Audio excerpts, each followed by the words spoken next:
There are a lot of misconceptions about estate planning, widely held beliefs that just aren't reality. Things like only the rich or the elderly need to have an estate plan, or that having a will means your estate automatically avoids the probate process.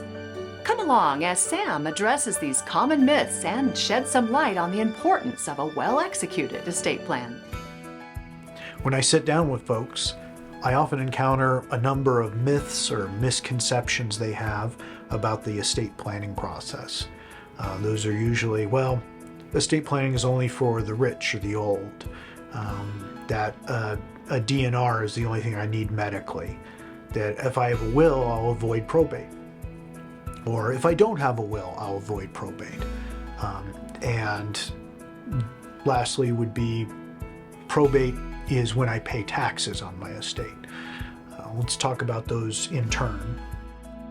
First was, only the rich or the elderly need estate planning. And the plain fact is, you're more likely to be incapacitated before you die than to simply pass away. And accidents can happen to anyone, medically or otherwise, regardless of your age. Oftentimes, the people who are going to benefit from the estate planning the most are going to be young families with minor children. Next up was the DNR. So if you have a DNR, it's a very limited scope document.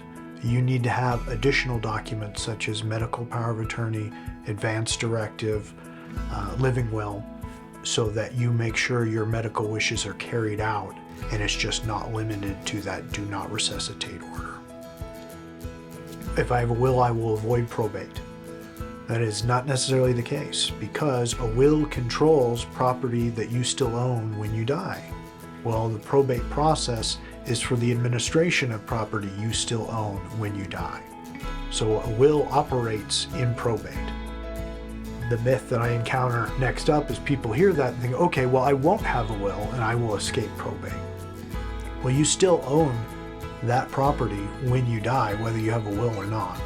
So having a will doesn't avoid probate, but not having a will doesn't leave you out of probate either. We need to take other steps in regard to that. Last up is, well, I pay my taxes in probate. Probate is actually a state process. Taxes, for the most part, are a federal entity. So you pay taxes separately. Probate is how we disseminate that property. Taxes are a federal issue based on what property you controlled, not where it goes when you die. In looking at those myths, we can often address most of those problems by creating a trust and moving property into that.